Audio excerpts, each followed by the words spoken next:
আজ আপনাদের দেখাবো কিভাবে শিরিষ কাগজ দিয়ে নকশা ঘষতে হয়।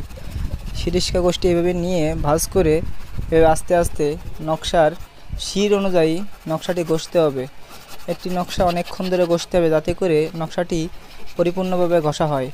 আর এভাবেই নকশাটি আপনি যদি ঘষেন তাইলে পরে রং করতে গেলেও অনেক ফিনিশিং ও মসৃণ দেখা যাবে এবং চকচকেও করবে।